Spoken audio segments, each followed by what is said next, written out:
드리겠습니다. 찬송과 영광을 받으시기에 합당하신 하나님 아버지, 은혜 가운데 살아가도록 축복하시다가 오늘 이와 같이 가장 귀한 예배 자리에 모이게 하심을 감사드립니다. 저희의 심령이 오직 주님만을 향하여 영광을 돌리오니 기쁘게 받아 주시옵소서.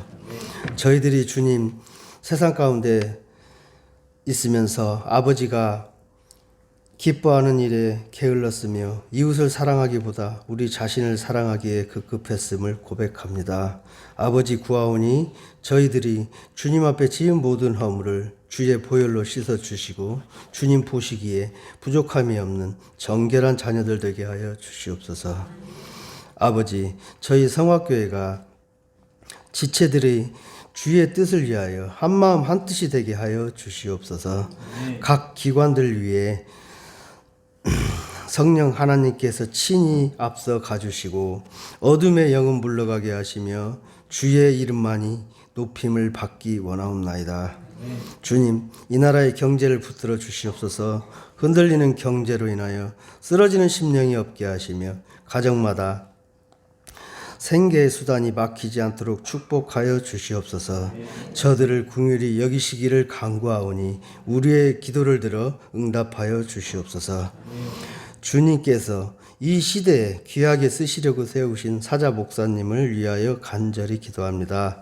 담임 목사님 늘 성령 충만하게 하시고 건강 지켜주셔서 맡겨주신 귀한 사명 잘 감당할 수 있도록 도와주시옵고, 말씀을 통하여 우리의 병든 영혼과 육체를 치료하게 하시고 성도들의 모든 기도의 제목들이 응답받는 복된 시간이 되게 하여 주시옵소서.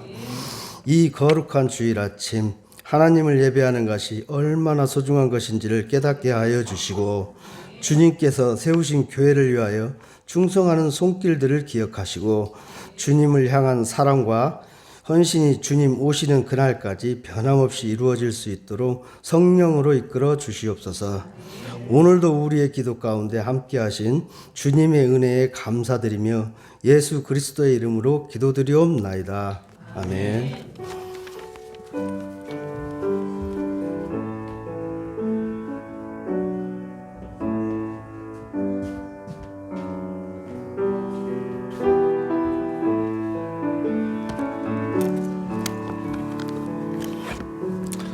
오늘 하나님의 말씀은 본문을 조금 좀 수정해서 같이 읽겠습니다. 창세기 1장 26절에서 28절까지를 우리 한 목소리로 먼저 읽겠습니다. 창세기 1장 26절에서 28절까지 말씀입니다. 원래 27절, 28절을 하려고 했는데 조금 본문의 방향을 바꾸어서 26절에서부터 28절까지 한 목소리로 같이 읽겠습니다. 시작. 하나님이 이르시되 우리의 형상을 따라 우리의 모양대로 우리가 사람을 만들고 그들로 바다의 물고기와 하늘의 새와 가축과 온 땅과 땅에 기는 모든 것을 다스리게 하자 하시고, 하나님이 자기 형상 곧 하나님의 형상대로 사람을 창조하시되 남자와 여자를 창조하시고, 하나님이 그들에게 복을 주시며 하나님이 그들에게 이르시되 생육하고 번성하여 땅에 충만하라. 땅을 정복하라. 바다의 물고기와 하늘의 새와 땅에 움직이는 모든 생물을 다스리라 하시니라. 아멘. 한 절을 더 읽겠습니다. 2장 15절 말씀 한 절만 더 읽겠습니다. 2장 15절 말씀입니다. 같이요. 시작. 여호와 하나님이 그 사람을 이끌어 에덴에 두어 그것을 경작하며 지키게 하시고. 아멘. 오늘 말씀은 다스리고 지키게 하시다 하는 제목으로 함께 좀 은혜를 나누겠습니다.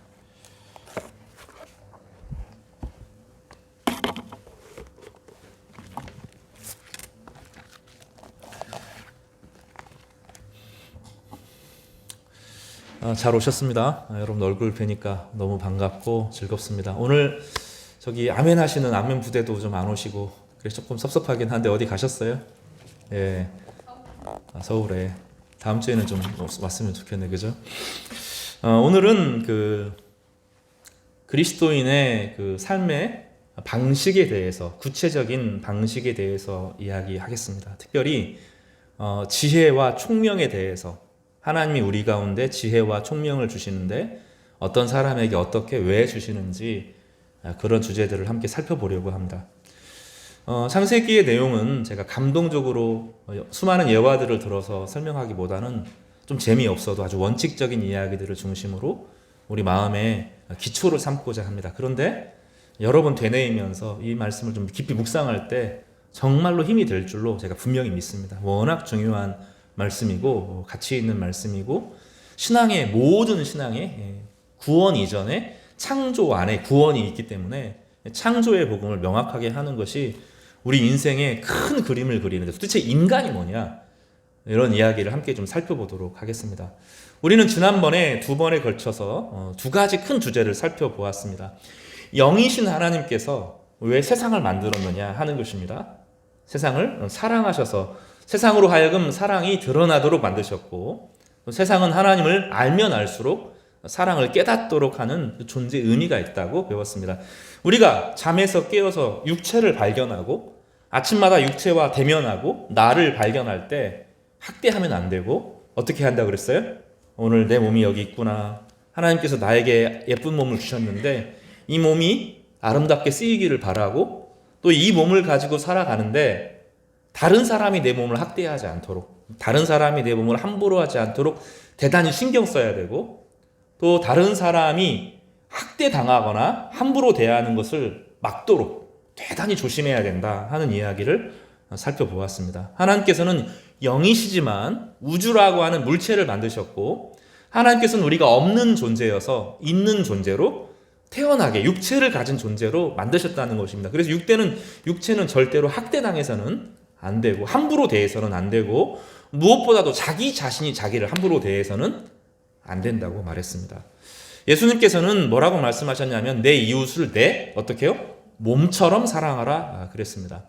머리로 사랑하는 것은 사랑하는 게 아닙니다. 내 마음으로는 그 사람 사랑해. 이게 사랑이 아닙니다. 아내를 남편의 몸을 편하게 해주는 것, 그 몸을 가지고 쉴 수 있도록 만들어주는 것, 좋은 음식을 먹고 좋은 쉼을 누릴 수 있도록 도와주는 것, 이것이 육체를 가진 목적이다. 그래서 우리 몸에 대해서 대단히 귀하게 생각해야 된다 하는 것을 첫 번째로 살펴보았습니다. 지난주에는 우리가 어떤 주제를 살펴보았냐면 더불어서 우리의 고난의 이유를 살펴보았는데 이 이스라엘 백성들이 이집트의 노예였을 때 그들은 신 아닌 것들에 둘러싸여서 공포 속에서 살았습니다. 그런데 하나님께서는 성경을 모세를 통해서 전달해 주시면서 모세를 통해서 하나님 말씀을 전해 주시면서 이집트의 파라오가 신이 아니고 태양이 신이 아니고 달이 신이 아니고 나일강이 신이 아님을 가르쳐 주셔서 그것들을 두려워하지 않도록 그리고 그것들을 의지하지 않도록 가르쳐 주셨습니다. 그것을 통하여서 우리로 하여금 하나님 한 분을 경외할 때 세상에 신처럼 구는 돈, 힘, 사람 의지하지 않도록 또 너무 무서워하지 않도록 하나님께서 가르쳐 주셨다 하는 주제를 살펴보았습니다. 오늘 우리가 살펴볼 것은 그런 하나님의 백성으로 하여금 몸을 가진 하나님의 백성이 세상을 두려워하지도 않고 의지하지도 않아야 될 하나님의 백성은 어떠한 힘으로 살아가느냐 이것을 이제 가르쳐 줄 텐데 그 내용이 따라서 볼까요? 지혜와 총명. 하나님께서 지혜와 총명을 주셔서 하나님을 의지하는 사람들에게 지혜와 총명의 영을 허락하여 주셔서 이 모든 것 가운데 다스리고 지키는 인생을 살게 하신다 하는 내용을 오늘 함께 살펴보려고 합니다. 오늘 말씀의 시작은 사실은 에베소에서부터 거꾸로 좀 올라올 필요가 있습니다. 예수님께서 십자가에서 죽으셨고 부활하셨습니다. 십자가에서 부활하시고 나서 그 부활에 대한 여러 가지 설명이 있는데 크게 두 가지 설명이 있습니다. 하나는 하나님의 말씀에 온전히 순종하셨기 때문에 하나님의 말씀을 완전히 순종한 것을 죽음이 이길 수 없기 때문입니다. 죽음은 죄된 것만 삼킬 수 있습니다. 죽음은 죄인들만 죽일 수 있습니다. 그런데 불법적으로 죄의 의가 하나님의 뜻을 완전히 순종한 예수 그리스도를 불법적으로 죽이는 거죠. 그러므로 죽음의 불법성이 드러나게 되고 죽음의 권세가 깨어지게 된 것입니다. 어렵죠? 이 성경에 되게 놀라운 진술인데 부당한 법이 악한 선한 사람을 죽였기 때문에 이 법의 권세가 깨어짐으로 말미암아 예수 그리스도 안에 속한 모든 자들도 함께 그 혜택을 누리게 되는 것입니다. 예수 그리스도가 하나님의 뜻에 온전히 순종하셨기 때문에 온전히 하나님의 뜻에 순종하는 것은 죽일 수가 없어요. 이게 성경의 원래 창조의 법칙입니다. 구원의 법칙 이전에 가장 근원적인 법이기 때문에 하나님의 말씀에 완전히 순종한 사람을 죄가 죽일 수가 없고 죽음이 이길 수가 없는데 죽였기 때문에 예수 그리스도가 부활하게 된 것입니다. 또 하나는 예수님이 사랑이 넘쳤기 때문입니다. 예수님 안에는 사랑밖에 없었는데 죽음은 사랑을 이길 수가 없어요. 아가서에서 나오는 중요한 말씀인데 죽음은 사랑을 이길 수 없습니다. 죽음이 사랑을 삼킬 수가 없습니다. 완전한 사랑이신 예수 그리스도를 죽일 수가 없었던 것입니다. 그래서 예수 그리스도가 부활의 능력으로 일어나게 된 것이죠. 그리고 예수 그리스도에게 단지 예수 그리스도께서 죽음에서 일어난 것이 아니라 예수님에게 교회의 머리가 되게 하셨다라고 성경은 말하는데요. 오늘 대단히 교리적인 내용이죠. 오늘 본문은 그 본문을 설명한 내용이 에베소서 1장 22절입니다. 또 만물을 그의 발 아래 복종하게 하시고 그를 만물 위에 교회의 머리로 삼으셨다라고 말합니다. 여러분, 사람은 좀 독특합니다. 사람은 독특해서 여러분 말 태어나는 걸 본 적 있습니까? 송아지 태어나는 걸 본 적 있습니까? 그러면 얼마 만에 걸어요? 영상이나 이런 걸 보면 얼마 만에 걷습니까? 바로 걷죠. 똑같은 뱃속에 엄마 뱃속에 있었는데 왜 사람은 못 걸을까요? 말은 걷기만 합니까? 뛰기도 하죠. 그러면 엄마 뱃속에서 말이 막 운동을 했을까요? 엄마 뱃속에서 막 운동을 했기 때문에 태어나자마자 막 걷고 뛰고 하나요? 어릴 때 아이가 태어나면 걸을 근육이 없고 뛸 근육이 없어서 못 걷고 못 뛸까요? 아닙니다. 근육이 다 있어요. 엄마 뱃속에 10개월 있는 동안에 아이도 말과 같은 근육을 다 가집니다. 근데 문제는 무엇이냐면 머리하고 몸이 연결이 안 돼 있어요. 이게 사람의 특징입니다. 유일하게 사람만 가지고 있는 특징입니다. 동물은 태어날 때 단순하기 때문에 복잡한 것처럼 보이지만 그 육체를 움직이는 그 부분이 딱 연결이 되어 있어서 다 머리와 몸이 하나로 연결되어 있습니다. 그래서 다 연결이 되어 있어요. 그런데 사람은 달라서 이 뇌과학자들이 제 말이 아니라 뇌과학자들이 알아낸 겁니다. 지금 뇌과학이 되게 중요하죠. 뇌과학자들이 무엇을 밝혀냈냐면 근육은 다 있는데 이것을 어떻게 처리해야 될지를 모른다는 거예요. 그래서 뇌가 어릴 때 1살에서부터 3살 때까지 이거를 다 세밀하게 연결을 한 번 한답니다. 그리고 사춘기 때 다시 재조립을 하는 거예요. 그래서 사춘기 때 아이들이 말을 안 듣는 게 그런 이유라는 거죠.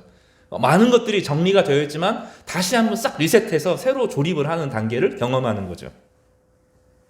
인간에게 머리와 몸의 관계는 대단히 중요합니다. 아무리 몸이 다 기능을 갖추고 있어도 신경이 딱 끊어지면 작용을 못합니다. 몸의 기능이 완전히 다 갖추고 있어도 그 신경망이 딱 끊어지면 척추를 쓰지 못하고 다리를 쓰지 못해요. 다 고스란히 있는데 머리랑 연결이 안 되면 망가집니다. 하나님께서는 예수 그리스도를 교회의 머리로 두셨어요. 그래서 교회와 예수님의 능력과 지혜가 우리 성령을 통하여서 우리 가운데 하나하나 연결이 되면 교회가 힘을 발휘하기 시작합니다. 그런데 교회의 머리가 목사가 된다거나 교회의 머리가 장로가 된다거나 교회의 머리가 어떤 제도가 된다거나 교회의 머리가 전통이 된다거나 그러면 교회는 힘을 잃어버리게 되는 것입니다. 주님께서는 교회를 통하여서 능력을 베풀어 주시는데 교회의 머리가 되셔서 교회로 하여금 세상을 돌보도록 섬기도록 하셨는데 되게 원리적인 설명이지만 예수님 안에 있는 사랑의 능력, 죽음이 견딜 수 없는, 죽음이 도무지 삼킬 수 없는, 죽음은 사랑을 삼킬 수가 없고 죽음은 하나님께 순종한 이 순종의 동기가 무엇입니까? 하나님을 너무 사랑해서 또 하나님의 백성들이 너무나 고통스러워하는 것이 너무나 고통스러워서 주님께서 그 사랑의 동기가 되어서 십자가를 지신 거잖아요. 그러니 십자가를 지신 주님의 이 사랑 덩어리를 불과 같은 사랑 덩어리를 죽음이 감히 삼킬 수 없고 율법이 감히 삼킬 수 없었던 것입니다. 그래서 예수님의 그 엄청난 사랑의 능력이 머리이신 주님을 통하여서 교회에게 흘러 들어오는 겁니다. 교회에는 전통도 있고 규칙도 있고 율법도 있고 여러 가지 것들이 있지만 이게 핵심이 아닙니다. 결과적으로 나오는 것이지, 주님은 머리이신 교회와 머리이신 주님과 연결되어 있어서 이 머리이신 주님을 통해서 사랑이 공급되어지고 능력이 공급되고 특별히 부활의 능력이 공급되는 것입니다. 교회는 이 부활의 증인의 공동체입니다. 우리가 복음을 증거한다고 하는 것은 죽음이 영원하지 않고 죽음이 최종적인 권위가 아니라는 거예요. 죽으면 끝난다는 게 아닙니다. 죽고 나면 회상하고 기억만 하는 것이 아니라 죽고 나면 예수 그리스도가 부활한 것처럼 예수 그리스도 안에 속한 모든 것이 살아난다는 것입니다. 그리고 그 증거가 무엇입니까? 예수 그리스도를 믿는 성도들 삶에 변화가 일어난다는 거예요. 용서할 수 없는 사람들을 교회 안에서 용서가 됩니다. 그게 가능해요. 미워하는 사람인데 미움을 이겨내는 힘이 교회 안에 성도들에게 나타납니다. 저희 교회는 그런 간증이 있는 교회입니다. 저희 교회는 그런 여러 간증들이 있는 교회예요. 미워하고 분노하고 저주해야 될 대상을 용서하는 그 증거가 있습니다.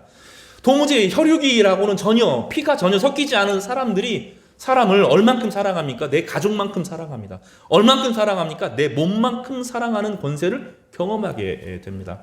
그래서 교회가 예수 그리스도를 붙드는 교회는 그 안에 사랑이 회복되기 시작하는데 사랑이 정말로 역사하는 것을 통해서 이것은 세상의 법과는 다른 법칙이 이 안에 존재한다는 것을 성도들이 몸으로 느껴요. 저희 교회에 일어나는 변화가 그런 변화입니다.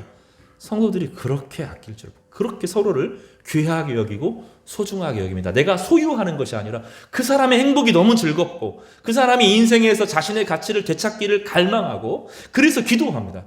저희 교회 성도들 기도하는 거 보세요. 내가 잘 되게 이게 아닙니다. 한 사람 한 사람 성도들이 자신의 인생이 빛나는 인생을 살기를, 그들을 억압하고 있는 모든 것에서부터 벗어나기를 갈망하는 기도를 드리잖아요. 새벽마다 우리 권사님들이 그렇게 기도합니다. 집사님들이 그렇게 기도합니다. 교회가 그렇게 변화되는데 이런 사랑의 모습을 통하여서 하나님의 능력이 실제로 존재하고 미움을 이기고 죽음을 이기는 힘이 역사한다 하는 것을 우리는 교회를 통해서 깨닫게 되는 것입니다. 세상은 그리스도의 것입니다. 여전히 착각하는데 세상은 그리스도의 것이고 그리스도는 죽음을 극복하셨습니다.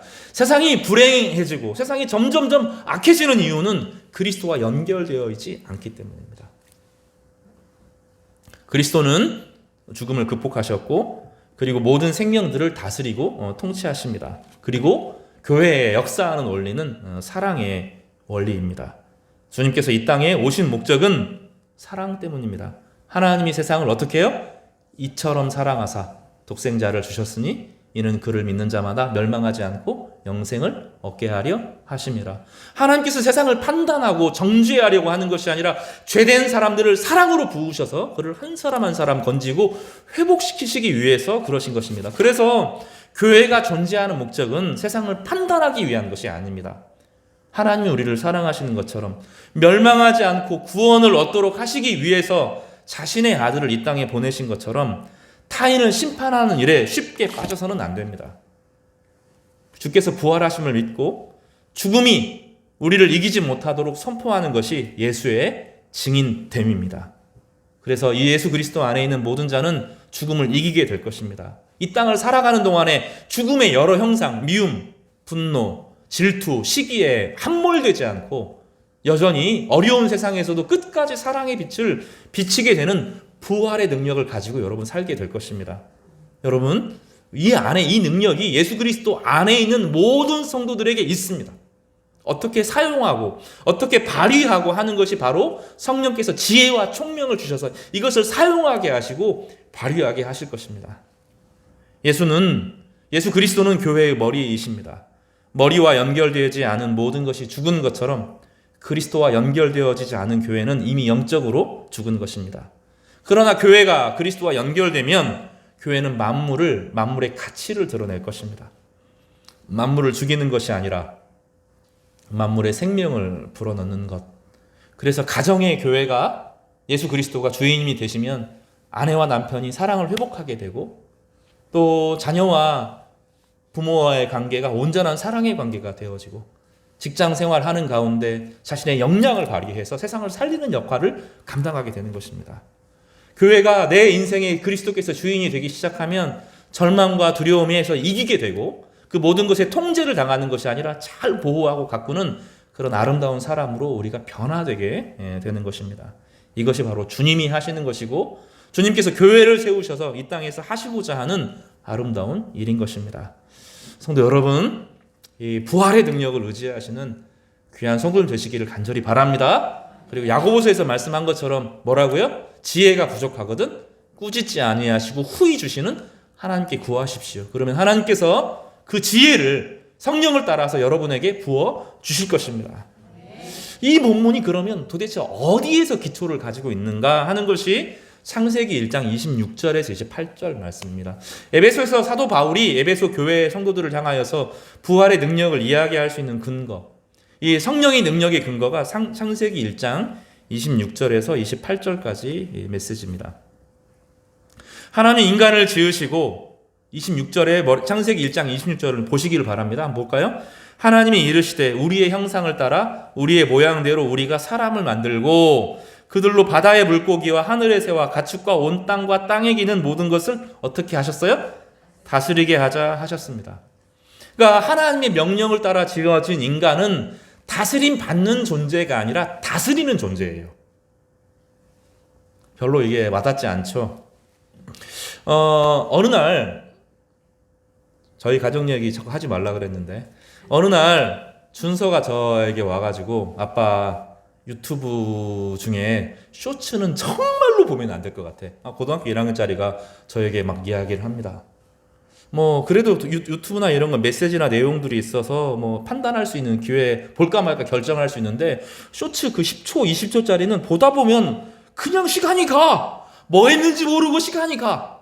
내가 통제할 수 없어. 이렇게 이야기를 하는 거예요. 그리고 아빠도 보지 마! 그러더라고요. 그 말은 무슨 얘기죠? 자기가 경험해봤다는 거죠. 자기가 유튜브를 보는 게 아니라 쇼츠가 자기 머릿속으로 이렇게 빨려들게 해가지고 그 안에 꼭 박혀서 계속 보고 있는 거죠. 다스리는 것이 아니라 다스림 받는 존재가 된 겁니다. 자기 정신으로 안 사는 사람들이 너무 많은 거죠. 하나님은 다스리는 존재가 되는 게 다스림 받는 존재가 아니라 다스리는 존재로 우리를 만드셨다는 거예요. 하나님이 자기 형상, 곧 하나님의 형상대로 사람을 창조하셔서 우리는 신적인 존재들이기 때문에 어벤져스 이런 게 아니라 진짜 신적인 존재들이기 때문에 세상의 지배를 받는 것이 아니라 세상을 다스리는 존재로 만들었다는 거예요. 다스리는 존재로 만들었는데 남자와 여자를 통하여서 한 가정을 이루게 하셨고 하나님이 다스리는 존재들에게 복을 주시며 하나님이 그들에게 이르시되 생육하고 번성하고 땅에 충만하고 땅을 정복하고 바다의 물고기와 하늘의 새와 땅에 움직이는 모든 생물을 다스리라 하셨다라고 말합니다. 근데 오늘 본문에서 다스린다는 게 중요한데 한번 따라서 볼까요? 다스리라. 이게 대단히 중요합니다. 성경에 보면은 창세기 1장에 다스리라라는 말이 그 해와 달 이런 것을 다스리라는 말을 써요. 광명을 지배하라 이런 표현을 씁니다. 성경에서는 이 다스리라를 두 가지로 써요. 오늘 좀 어려운 공부를 좀 할 텐데 따라서 볼까요? 마샬. 히브리어 성경에서는 다스리라가 마샬이라는 단어를 씁니다. 여기 보면 14절을 한번 보겠습니다. 14절을 보겠습니다. 18절입니다. 18절 시작. 낮과 밤을 주관하게 하시고 빛과 어둠을 나누게 하시니 하나님의 보시기 좋았더라라고 말하는 여기 주관하다라는 말이죠. 주관하다. 요것도 다스리다라는 말인데 성경에서는 이 다스리다라고 하는 단어를 두 가지로 씁니다. 여기서 주관하다 혹은 다른 본문에 쓰였던 다스리다 하는 것은 따라서 볼까요? 마샬이라는 단어를 씁니다. 마샬이라는 단어는 법칙과 같은 거예요. 법칙, 강제적인 겁니다. 무슨 얘기냐면 지구가 도는 것은 자발적으로 도는 겁니까? 법칙이 있어서 도는 겁니까? 어느 날 지구가 나는 돌기 싫어 그러면 안 돌아집니까? 어떻게 해요? 법칙에 의해서 돌죠. 지구가 극성을 가지고 법칙이 있으니 지구에 자기장이 생기죠? 자기장이 생기니 수많은 빛들 중에서 안 좋은 빛들은 들어오지 못하는 겁니다. 만약에 지구가 이 자전을 멈추면 자기장이 없어지면 지구는 바로 없어집니다. 그 강렬한 햇볕을 견딜 수가 없습니다. 그래서 저녁이 되고 아침이 되는 것은 하나님이 주신 법칙이죠. 이것을 마샬이라고 부릅니다. 마샬. 이해가 되시죠? 자, 이거를 떨어뜨리면 제가 일부러 가지고 왔는데 여기 떨어지면 깨지니까. 자, 볼까요? 이게 놨는데 이게 어느 날 안 떨어지기 시작해요. 그럼 무슨 문제가 생깁니까? 큰일 나죠. 놓으면 어떻게 돼요? 떨어지죠. 이거를 잘 다스리는 것에 어떻게 다스리지? 어떻게 주관하고 어떻게 법칙이 되어 있지를 연구하는 것을 뭐라고 불러요? 과학이라고 부릅니다. 과학. 그렇죠? 과학은 새로운 것을 발명하는 것이 아니라 있는 법칙, 하나님께서 온 우주에 어떤 법칙을 통해서 만들어 주셨는지를 깨닫게 하는 게 법칙이죠. 이것을 과학이라고 부릅니다. 이 다스리다, 주관하다 하는 것은 과학을 말하는 것입니다. 하나님께서는 인간에게 온 우주를 과학적으로 만드셨어요. 다시 말하면 온 우주가 수학적으로 증명될 수 있도록 만드신 거예요. 어제 법칙이 오늘 법칙하고 달라지면 돼요? 안 돼요? 어제 수소 2개하고 산소 하나가 만나면 물이 됐는데 오늘 물이 안 돼요. 그럼 어떤 일이 벌어집니까? 세상이 큰일 나게 되는 거죠. 이 모든 순환들은 하나님께서 법칙을 주셨기 때문에 가능합니다. 이것을 뭐라고 불러요? 다스리다라는 단어. 주관하다라고 쓰기도 번역하기도 하고 구약 성경의 많은 부분에서는 다스리다라고 번역을 합니다. 이것을 마샬이라는 단어를 씁니다. 그래서 이 단어가 이제 유럽으로 히브리어가 영어화되면서 그 보안관, 미국에 있는 보안관 제도, 이거 마샬이라는 단어를 쓰는데 그게 거기서 나온 단어입니다. 강제적인 법을 가지고 움직이는 것입니다. 나쁜 게 아닙니다.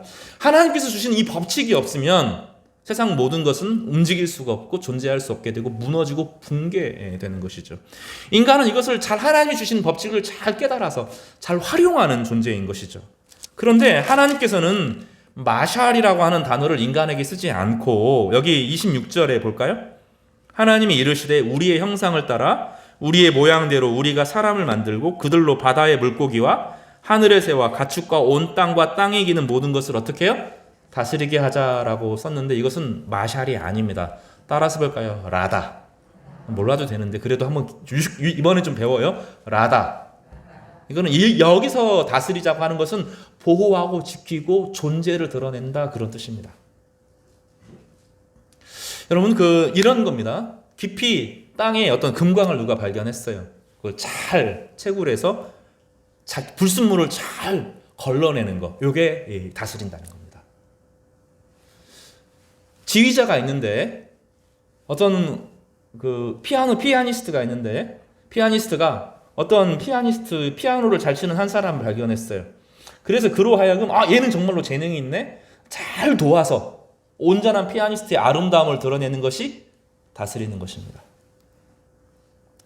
명령하는 게 아니라 하나님께서 힘을 주시는데 그 모든 것들을 지혜롭게 잘해서 온전하게 아름다워지도록 하는 것이 다스리는 것입니다.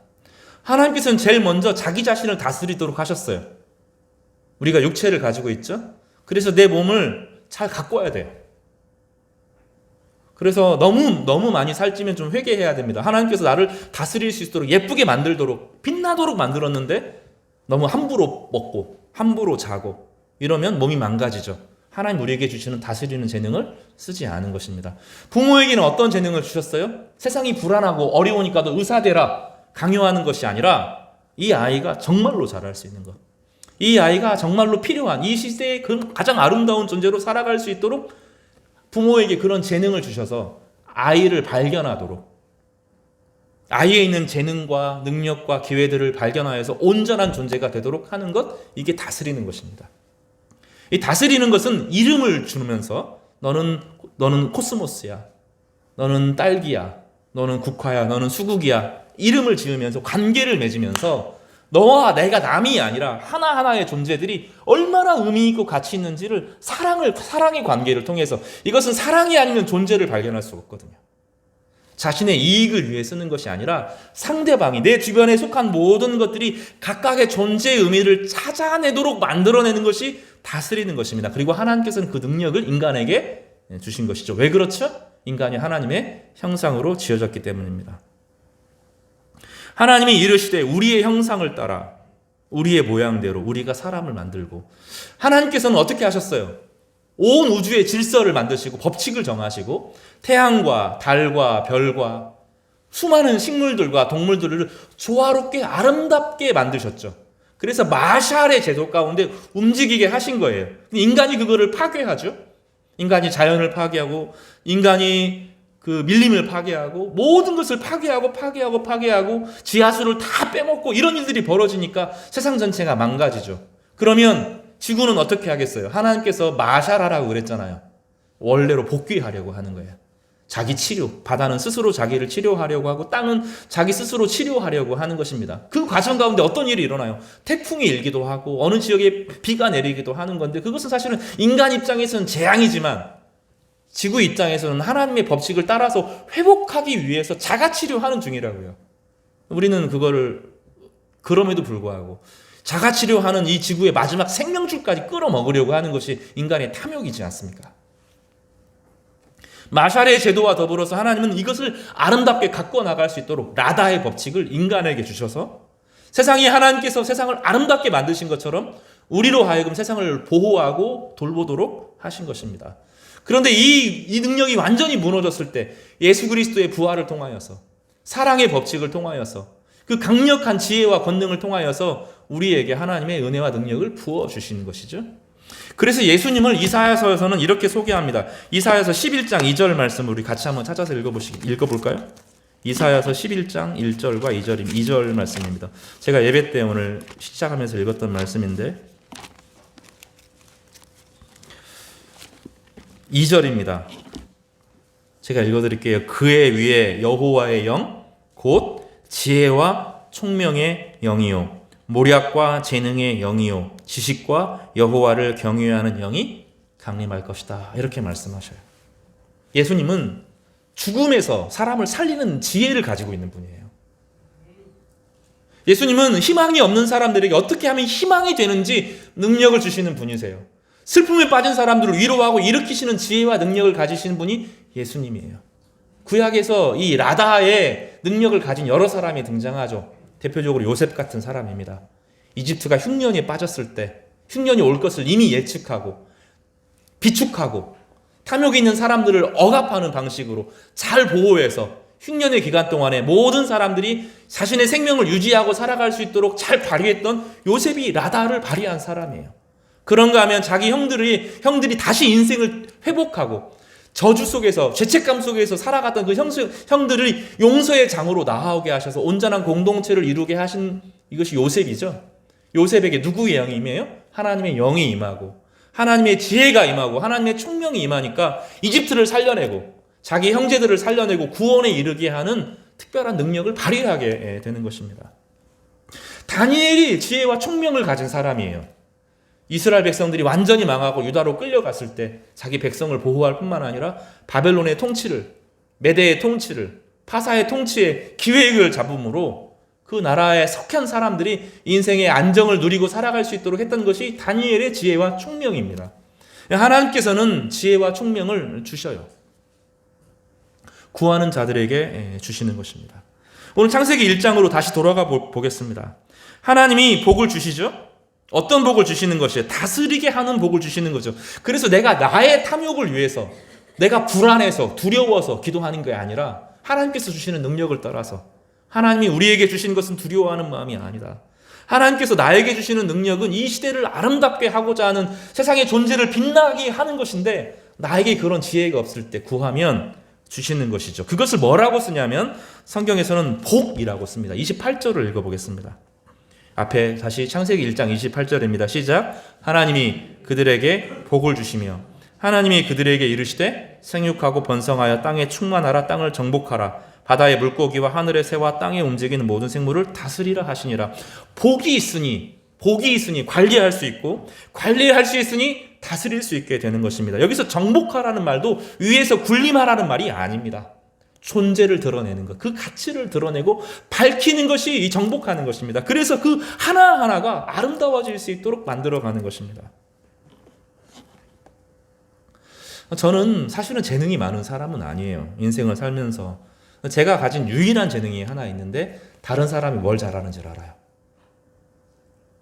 우리 교회에 정말로 기도에 깊은 은혜를 가진 분들이 있습니다. 어떤 어려움에서도 뚫고 일어나서 용기를 발휘하는 분들이 있습니다. 어떤 분들은 성실하게 묵묵하게 변하지 않고 꾸준히 제 자리를 지키는, 이거 엄청나게 어려운 건데 끝까지 그거 하는 분들이 있습니다. 제가 그 하나하나를 알아요. 제가 모든 것을 좌지우지하는 사람이 아닙니다. 한 사람 한 사람의 가치를 드러내고 발견하고 그것을 즐거워하고 하나님이 그 사람에게 주신 은사들을 발견하고 즐거워하는 것, 이것이 저의 은사예요. 저는 여러분 한 사람 한 사람이 정말로 빛나기를 바랍니다. 예수 그리스도를 믿고 예수 그리스도를 알아가면서 어떤 목회의 도구 이런 게 아니라 한 사람 한 사람이 자신의 가정과 직장과 사회와 자신의 인생 가운데 빛나는 인생이 되기를 원해요. 근데 저는 이게 제 마음이 아니라 진짜 예수님 마음이 그거라고 생각합니다. 주님은 사랑이 동기가 되어서 이 땅에 오셨고, 주님은 사랑이 동기가 되어서 우리를 위해서 고난을 당하셨고, 우리를 너무 사랑하시고 하나님 아버지의 마음을 너무너무 잘 아셔서 십자가에 인간의 모든 죄와 저주를 짊어지시고 죽으셨습니다. 그것이 사탄을 이기고 죄를 이기고 저주를 이기고 사망을 이길 수 있는 지혜임을 예수님께서 잘 아셨기 때문입니다. 그래서 이사야는 예수의 오심을 예언하면서 지혜와 총명의 영, 모략의 영이라고 말씀하고 계시는 것입니다. 하나님께서 우리 성도들 한 사람 한 사람이 주변의 사람들이 빛나기를 바랄 때, 교회 성도들 인생 가운데 아름다움이 펼쳐지고 이 나라와 민족들이 하나님의 영광 가운데 거하면서 정말로 행복해지기를 바라는 마음으로 기도하기 시작하면 하나님께서 무엇을 주셔요? 지혜와 총명의 영을 주셔서 우리로 하여금 어떻게 하신다고요? 라다하게 하신다고요. 다스리게 하시는 은혜를 베풀어 주시는 것입니다. 성도 여러분, 2023년을 마무리하면서 침체되기 쉬워요. 날씨가 추워지고 몸이 처지고 햇빛 양이 적어들고, 그 친구들을 한번 만나고 동창회하고 뭐 사람들하고 연말에 하고 나면 마음이 좋아서 내 친구 만나서 기쁘다 그런 게 아니라 한편으로는 그 순간은 즐거운데 돌아오면 칼에 싹 베인 것처럼 나 한 해 동안 뭐 했지? 남들이 한 성공은 보이고 내가 이루어지지 않은 결말에 무너집니다. 하나님께서는 그런 마음은 하나님이 주신 마음이 아니에요. 하나님이 우리에게 두려워하는 마음을 주시고자 하는 분이 아닙니다. 하나님은 우리로 하여금 다스리게 하셔요. 내 인생을 다시 잘 실패하고 무너진 인생들을 예수 그리스도 안에서 그리스도와 연결되는 과정을 통해서, 말씀을 통하여서, 하나님의 능력을 통하여서, 하나님의 사랑이 우리 가운데 부어지는 과정을 통하여서 이기게 하셔요. 내 마음이 막 휘청휘청 지는 게 아니라, 유튜브 하나에 마음이 휘청휘청 지는 것이 아니라 어느 날 마음이 딱 잡히기 시작해요. 저녁에 오늘 하루도 막 힘들고 죽겠는데 나에게 막 힘든 소리야. 나를 째려본 그 사람 때문에 막 괴로운데 성경을 외우잖아요. 하나님께서 우리 이것은 주신 것은 두려운 마음이 아니요. 하나님 내 아버지가 되시고 지혜와 총명을 주시는 하나님이심을 한 절 한 절 묵상하면서 어느 순간 마음이 딱 잡혀요. 나 하나님의 자녀지. 하나님께서 나를 십자가에서 구원하셨지. 하나님이 나에게 능력과 은혜를 베풀어 주시는 분이시지. 내일 일은 내일 염려하라 했으니 오늘은 자야지 하고 잠자리에 드는 것입니다. 아침이 되면 그렇게 힘들었던 마음들이 다시 새로워지고 주의 말씀으로 시작하면서 다시 하나님 주신 꿈과 소망을 갖게 되는 것입니다. 그래서 우리 영혼이 강해져요. 남을 이기는 영혼이 아니라 생명이 넘치게 회복되어져서 하나님의 형상으로 회복되는 것입니다. 사탄의 자녀도 아니고 세상의 자녀도 아니고 하나님의 자녀로, 하나님의 형상으로 하나님께서 지으신 거룩한 영혼이 우리 안에 폭포수같이 생동감 있는 모습으로 일어나게 되는 거예요. 그러면 어려움이 돌아가야 되는 건지, 맞서야 되는 것인지, 기다려야 되는 건지, 함께 해야 되는 것인지, 무엇을 먼저 해야 되고 무엇을 나중에 해야 되는지, 사랑이 동기가 되면서 처음부터 끝에, 시작과 끝을 보면서 인생을 기획하게 되는 마음이 생기는데 여유를 갖게 되죠. 다스리고 지키는 존재로 일어나게 되는 것입니다.